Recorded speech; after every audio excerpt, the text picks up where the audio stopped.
one of the things that I've noticed over the last many years is how the corporate environment has changed.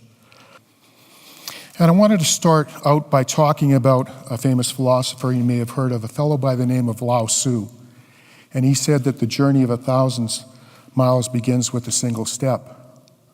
Well, one of the things that I found out over the years is that journey becomes proportionately longer when you take a step in the wrong direction. And unfortunately, I think that's a lot of times what we're seeing happen in business today, is that things are being overcomplicated in the corporate environment. They're taking such a myopic view. They're looking for process improvement. They're looking for cost savings. And what they're doing is they're looking into these small areas almost as if it's like with a microscope to see what's going on. And what's happening, folks? They're missing the big opportunity. What's the vision of your organization? And what are you trying to do as an organization? They're losing sight of that. So we're going to talk a little bit about today is how you get to simple so that we can bring things back to the basics. So why is simple so hard? One of the things that you have to do, step one, is you have to make sure that you're making things very simple to execute. Step number two, celebrate your success. So that's it. So what do you think folks think? Now, one of the other things that I learned many years ago is that if I'm gonna have my personal success in my life, I have to set some goals for myself. So I've got measuring sticks, right? But I also want to remind you about something that you've all learned here before. How do you eat an elephant, right? One simple piece at a time. And that's what the journey of simple is all about. It's about learning how to eat things just one piece at a time. But more than anything, and that's why I highlighted it on the slide here, is I want to stimulate a curiosity with all of you, because if I stimulate your curiosity, then my hope is that you're going to leave this auditorium and you're going to then turn that into an action, and then you're going to turn it into a positive result. More than anything else as human beings, we crave consistency. Just think about when you were a child, right? What did you like? Your little blankie. That was consistency. Every day it was there for you. And really, as adults, we're the same way, right? We love consistency. We love our security blanket. And it looks maybe a little bit different as adults, but really that's what we crave most, and that's the secret to consistency. And that's why people crave it so much, is because really at the end of the day, what are we looking for? We're looking for some security in our lives. So how do we get to simple? Well, I'm going to share some of my experiences that I've had in the corporate world. And one of the things that I notice is, first, when you're starting on a project, first thing you need to identify what your obstacles are going to be, and then you need to look at the ways that you're going to overcome those obstacles. So when you think about your day-to-day business operations, how many people here in the audience have seen this more making decisions by committee? Show of hands. What does that do to business? It slows things down. It makes it more expensive. And when you try to please somebody, you end up pleasing nobody. And like the old saying goes, 2 heads are better than one, and that's true, but 14 heads aren't better than one, and they're not better than 2. So what's one of the biggest obstacles we have about getting to simple? It's that we don't have leaders that are leading anymore. And that's one of the things that you need to do. If you're gonna get on this journey to simple, you gotta look for leaders, people that are gonna take you where you need to get in terms of the things and the operations that you need to improve. Now, the second main obstacle you're probably going to face is at the managerial level. And I'm not going to focus on what they shouldn't do. I'm going to focus on what they need to do. So if you're a good manager in an organization that's trying to get to simple, you're going to focus on things like defining the what and why for the people so that they know what their efforts are about every day. And then you want to make sure, because as a manager, you succeed, right, when your people succeed. So isn't it logical that what you want to do is you want to set something up so you create that environment that will support and help them have individual success so you can have collective success. And then this is one of the difficult things for a lot of managers. You have to take a step back and you have to allow your people to then go out and execute that plan for you. So that's a little bit of that getting the heck out of the way, and then you need to plan the party. But one of the other key elements is after you overcome the obstacles too, part of it is about looking at people's individual egos. So what you have to do is define people's roles. Leave it up to the individuals. You need to park the ego. You need to resist that urge. And one of the big parts of parking your ego, and this is a secret, we heard about it earlier, about the importance of listening. And when you're getting to simple, that probably is the most important skill. Now, is it easy? No, it's not. But just because it's easy doesn't mean you shouldn't do it, right? So you need to listen, and you need to resist that temptation to always show that you're the smartest person in the room by having a solution for them. First of all, you need to know your customer. What is it that they need from you? And I underline here talking about the fact that you have to focus on their needs and not their wants. And why is that? Well, people, quite simply, for their needs, they'll always pay for that, right? Wants are a little bit different thing. So if you're looking about the profitability of your organization, you're going to want to focus on their needs, because you're never going to have to discount, because people have to have that, right? Whereas as it's a want, it's something that they don't have to have, so they're going to tend to ask for discounts. Same thing with knowing how to meet your customer needs. How are we going to do that? You've got to listen. So you've got to listen to your customers, but you also need to listen to the people that are serving your customers, right?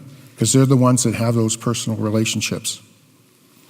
So I don't know how many of you people here have seen the TV series Kung Fu with David Carradine, where he played Kane. And there's the blind Kung Fu master that he was speaking to, and they showed a young Kane, and he walked up to him and he says, "Darkness must be the worst experience in life." And the Kung Fu master looked at him, the blind individual, and said, "No, it's not, it's fear." But he also wanted to talk a little bit about listening, so he said to the young Kane, he says, "Why don't you close your eyes and tell me what you hear?" So he did. And the young boy said, I hear the water, and I hear the birds." And the master says, "Do you hear your heart beating?" And he says, "No." He says, "Do you hear that grasshopper that's at your feet?" And Cain opened his eyes and looked at his feet, and he watched the grasshopper hop away. And he said to the old man, he says, "How is it that you hear that, master?" And the master says, "How is it that you not hear that?" So what's the answer to the master's question? We need to listen. So when you're getting to simple, to wrap up this point a little bit, one of the most important things you need to be able to do is just your ability to listen. And listening is a couple things. It's about hearing, but it's also about confirming back to the individuals to make sure that you heard things right. So that's probably the most important thing, that even as a blind man, you're able to see. Okay, so now if there's any consultants in the audience here, this is a good time for you guys to check your emails or maybe do some tweets or that type of thing, because you're not going to like what I have to say. This is the world according to Dwight. And I'm going to suggest to you that you need to stop listening to the consultants, because I've witnessed this firsthand in many organizations, where they have consultants coming in and telling them what the vision and mission of your company should be. Now just think about how little sense that makes. They don't know who your customers are. They don't know what your needs are. Yet as silly as that is and as illogical as that is, that's the type of thing that we do. Here's on the screen here now, there's a fellow by the name of Sam Walton. And do you think that Sam ever phoned anybody up and asked them what the vision and mission of Walmart should be? Don't think that happened. And we got another fellow now that's going to come up on the screen you may recognize, and his name's Steve Jobs. And as you can see here, he's got his iPhone, and do you think that Steve Jobs picked up his yet-to-be-invented iPhone and called somebody and said, "Hey, I think this computer thing might do okay in the future. So I want you to tell me how to build the biggest company in the world ever, and just for the heck of it, why don't we make it the most profitable as well?" Do you think that conversation ever took place? Don't think so. And now the third individual we got here is a fellow by the name of Ray Kroc.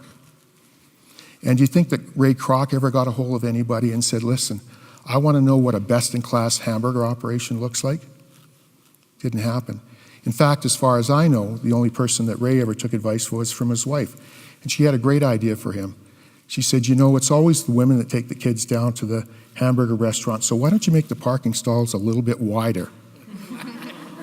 And what a brilliant idea, because not only do you capture that generation, you capture loyalty amongst the generation that follows.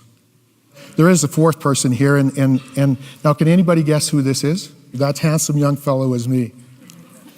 When you're looking at these individuals and that, they really didn't listen to anybody except themselves.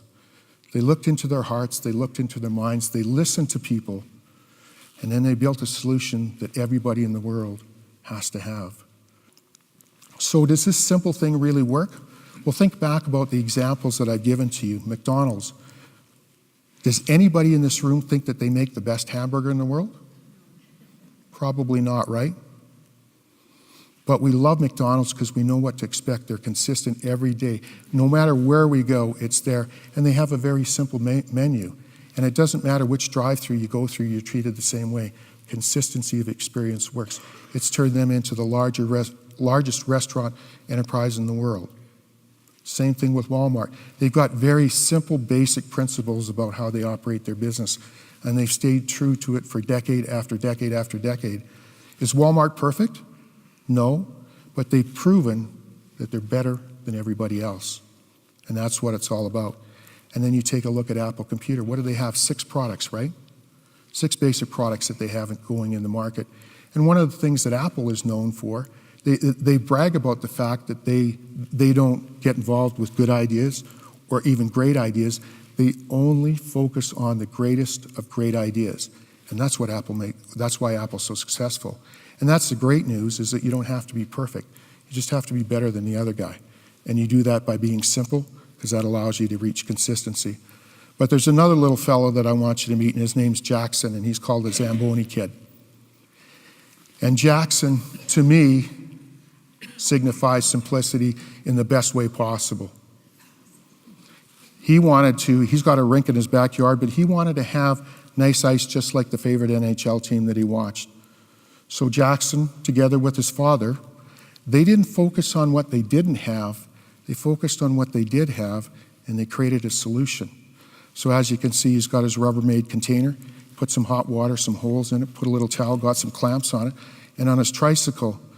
And look at that corner that he's coming out of, that top corner there. Isn't it beautiful and glassy? And if you showed when he was completely through the ice, it was like a sheet of glass. And that's a big part of getting to simple as well, is you need to focus on what you do have and stop worrying about what you don't have. And Jackson is a great example of that. But is this the end? I hope it's not. I really hope that it's just the beginning for all of you, that this is going to turn into something that's going to make a difference in your life. That would be my hope. And we talked about the secret word being consistency, but what's the underlying part of consistency? It's security. More than anything, we love and value security in our life. And there's a way for you to get that. So what are you going to do?